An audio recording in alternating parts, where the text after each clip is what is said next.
안녕하세요. 내무라 흘러흘러 이현주입니다. 이번 영상은 4권의 앞부분 내용을 이야기 나눠보도록 하겠습니다. 벌써 4권인데요. 4권은 1부의 마지막 책입니다. 잘 정리해보도록 하죠. 자, 여기서는 이야기를 중심으로 4편 역병과 흉년, 제5편 떠나는 자, 남는 자 기본 내용을 살펴볼 텐데 역사적인 내용이 참 많아요. 그걸 잘 정리해보도록 하죠. 그리고 두 번째는 토지 서사 사건과 관련해서 직접 연관된 이야기를 두 가지로 나눠서 보도록 하겠습니다. 그리고 이번 역시 주목할 만한 인물들을 살펴보며 마무리할 텐데 저는 여기에서 한조와 병수를 예로 들어봤습니다. 자, 그러면 다시 앞으로 돌아와서 역병과 흉년 내용 살펴보도록 하겠습니다. 이 부분은 역병과 흉년이 지나고 나서의 마을 풍경을 다루고 있습니다. 특히 서서방의 걸식 생활이 진행되는 것을 김훈장이 애처롭게 쳐다보거든요. 그리고 김훈장의 자신의 오랜 염원이었던 양자를 들여서 그 양자를 결혼시키고 그리고 자기 딸 점아기를 결혼시킵니다. 그래서 가정의 일을 다 마무리한 김훈장은 역사적 사건 안으로 들어가게 됩니다. 특히 이 앞부분은 김훈장이 상당히 많은 역할을 하게 돼요. 조준구와의 대화를 통해서 역사적 사건을 또 일면 보여주기도 하거든요. 17장 어리석은 방골과 사악한 이성 부분에선 김훈장과 조준구가 당시의 상황을 나름 해석해서 보여줘요. 동학남부터 시작해서 한일 의정서까지 어떻게 진행됐는지를 18장까지 이어서 보여주거든요. 18장의 당랑거철격이라 하더니에서는 러일 전쟁에 대한 김훈장의 해석을 보여줍니다. 잠깐 이 부분들에서 제시되고 있는 사건을 간단하게 정리해서 보면요. 1894년도에 있었던 동학난을 빌미로 청일전쟁이 일어나게 됩니다. 청일전쟁은 우리나라에서 청나라와 일본이 벌인 전쟁입니다. 이때 일본이 이기고 1895년에 청일전쟁 마무리가 돼요. 그리고 우리나라의 영향력을 일본이 갖게 되죠. 이후에 의화단 사건이 중국에서 있게 됩니다. 1900년인데요. 이것이 빌미가 돼서 그 러시아와 일본이 서로 견제하게 돼요. 이 이후로 1904년 러일전쟁이 터지게 됩니다. 자, 바로 이 시기인데요. 러일전쟁이 터지면서 일본은 우리나라에게 강제로 한일 의정서를 쓰게 합니다. 자, 이 한일 의정서를 쓴 이후의 상황을 이렇게 표현을 하죠. 한일 의정서와 연관된 이지용 대감댁에게 폭탄을 던진 사건도 있었다 한다 라는 걸 통해서 그 당시에 이 사건이 던진 사회 파장을 알 수 있게 합니다.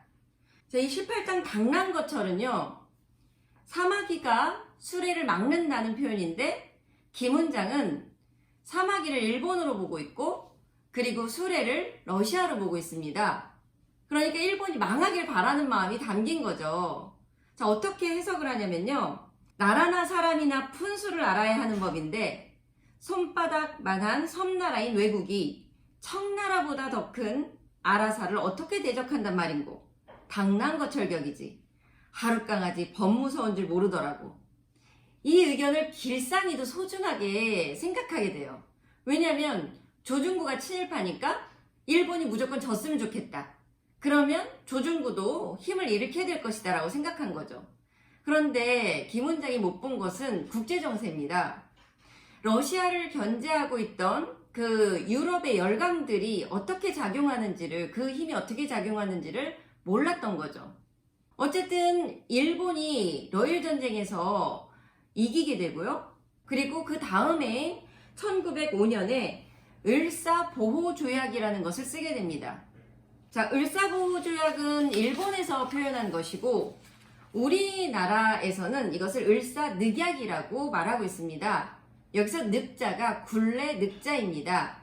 을사늑약은 크게 5가지 조항으로 이루어졌다고 해요.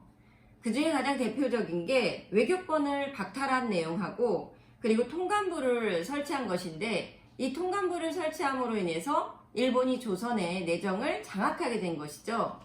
자, 이 사건이 있고 나서 김훈장이 자, 나라 없는 백성이 어디 있으며 나라 잃고 살아 무엇하겠느냐 그러면서 아주 흐느껴 울죠. 그런데 이 이후에 김훈장이 하는 행동을 바탕으로 우리나라의 선비들이 어떻게 이 나라에 영향을 아무것도 끼치지 못하게 되는지를 보여줍니다. 19장의 주석 풍경에 제시가 되어 있는데요.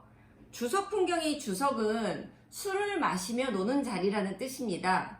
그러나 역사 혹은 신의 의지는 공명정대의 역학을 기간으로 하되 잔가지 잔뿌리는 역사에 신의 의지 밖에서 우연과 변칙이 시간 공간 속을 소유하고 있음을 부인할 수 없고 다만 필경에는 우여곡절하여 그 기간으로 귀납될 것을 신이나 역사 그리고 예지의 사람들이 알고 있으며 믿고 있을 뿐이다.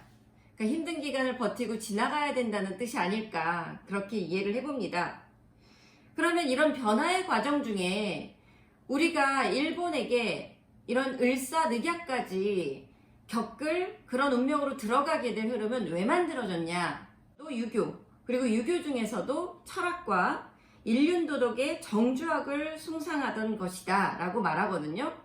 이 정주학, 우리가 잘 알고 있는 성리학인데 이 성리학은 자기를 잘 다뤄서 세상을 이해하고 그래서 이런 철학을 바탕으로 자신의 도덕적인 개념들을 더 성숙하게 하는 것에 있어요. 그러니까 자기를 잘 다루는 실천 철학입니다.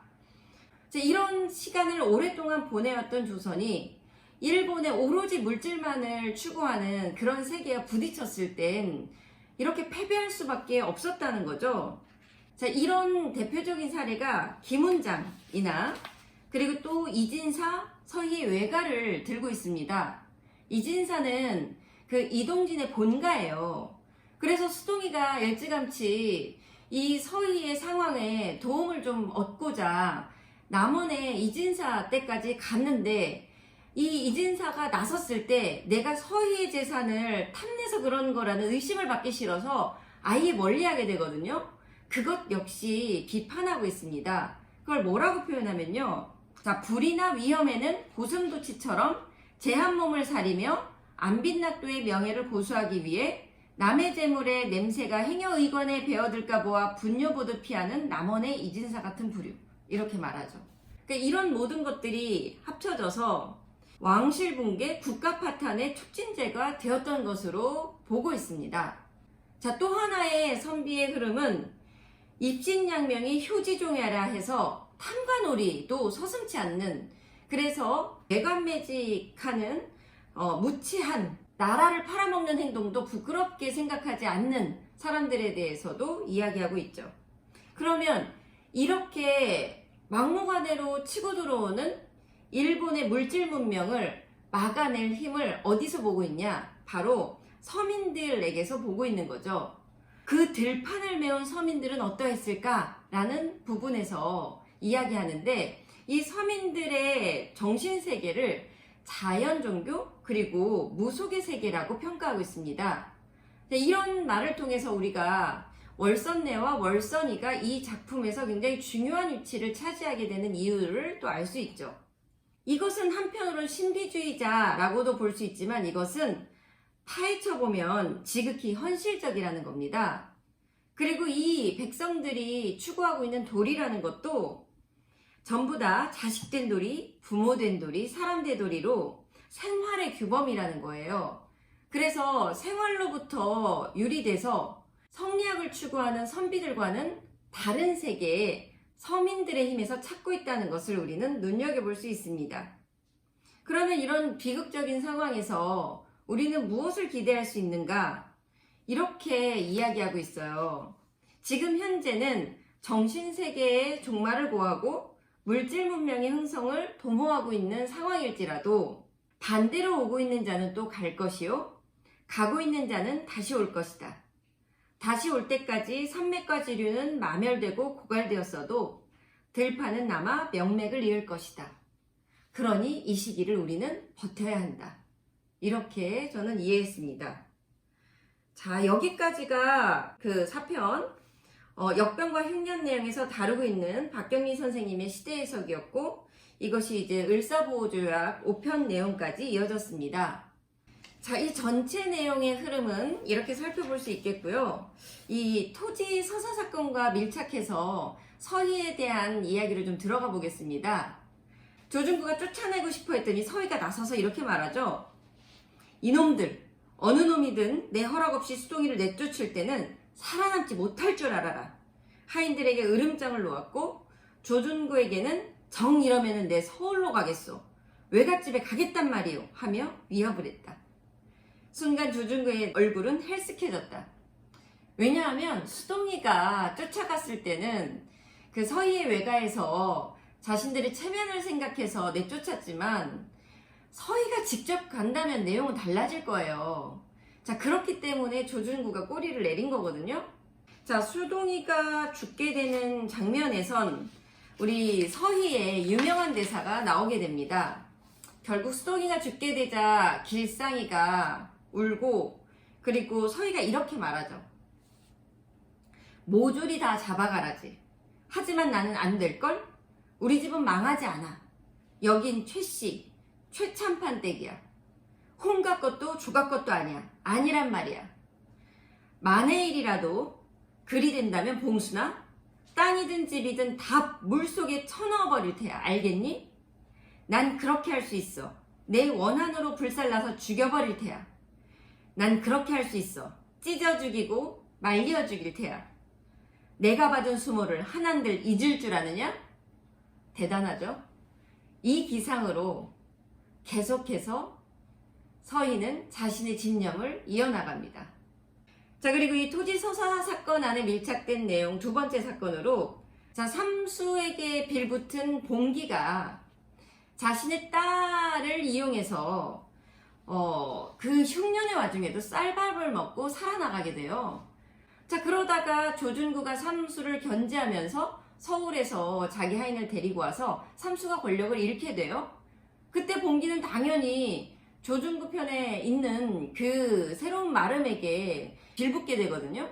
삼수는 그때 억울해서 봉기에게 복수를 하기로 하고 딸을 성폭행합니다. 이자는 할 수 없을 끼구만. 떠들어 보아야 네 망신일 끼고. 그렇다고 해서 니를 데리고 갈 생각은 추워도 없으니께로 알아서 하라고. 그리고 아주 뻔뻔해지거든요. 봉기도 이것을 압니다. 자, 그래서 이 사태를 파악하고 나서 곰같이 미련하고 뱀같이 간교하고 돼지같이 욕심꾸러기인 사내가 울음을 터뜨립니다. 절망하고 울죠. 이 봉기에 대한 묘사가 대단히 인상적입니다. 박경희 선생님의 표현인데요. 그러면서 아주 그 계획적으로 뒤처리를 하게 되죠. 둘이를 이 마을에서 가장 먼 곳으로 결혼을 시켜 보내고 이 마을에선 없었던 일로 처리하게 되죠. 이 부분에서 주목할 인물로 저는 두 명을 뽑아봤는데요. 한조와 병수입니다. 한조는 우리 앞부분 김평산과 조준구가 대화를 나눌 때 그 부분 앞에 지나가면서 조준구를 멸시했던 평민입니다. 그때 조준구가 그 모멸감을 절대 잊지 못하죠. 힘을 갖게 된 조준구가 한조에게 복수를 합니다. 계집 자식만 없어도 핏발선 눈에 눈물이 핑 돈다. 쪽박을 차고 빌어먹었으면 빌어먹었지 아무리 죽어 지내는 농사꾼이라고 해서 이렇게 말하는데 용의가 한조의 성품을 정확히 집어내죠. 자네가 죽어 지내시야 말이지. 자, 제가 눈여겨보는 부분은 자, 죽어 지내다라는 이 표현이 갖는 의미입니다.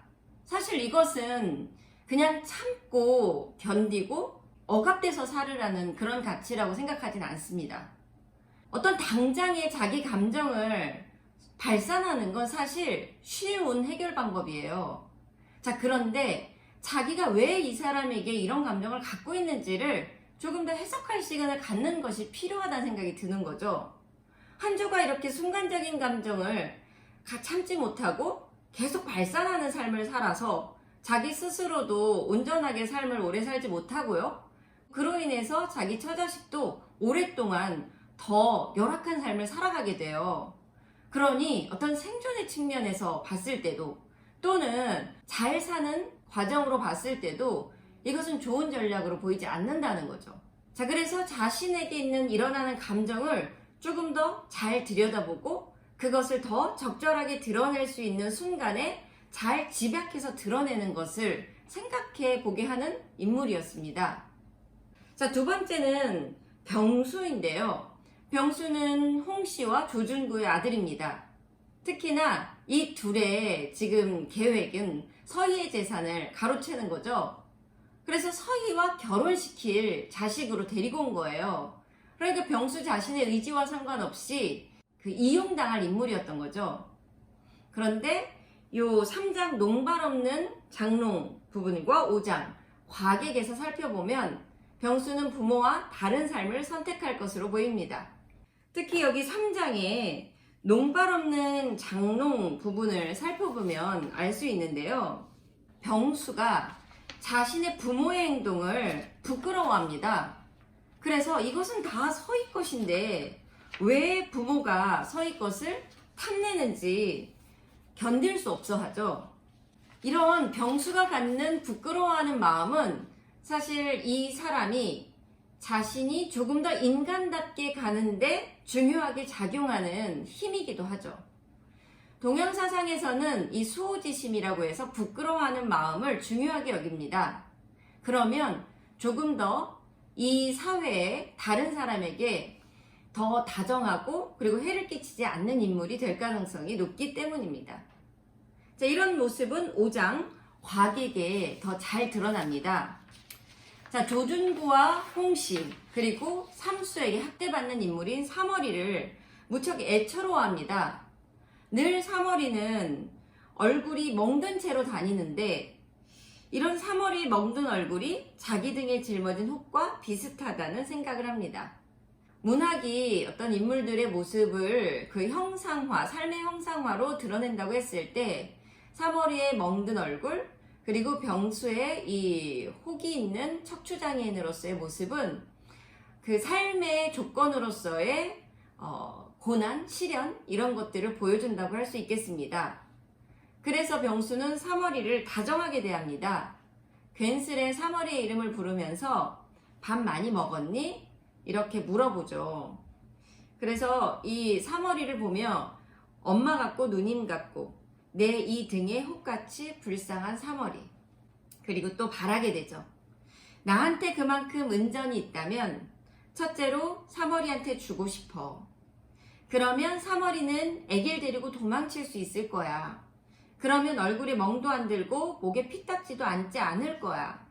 왜 어머니는 사머리를 노상 때릴까? 이젠 아기 낳은 어머니인데 말이야.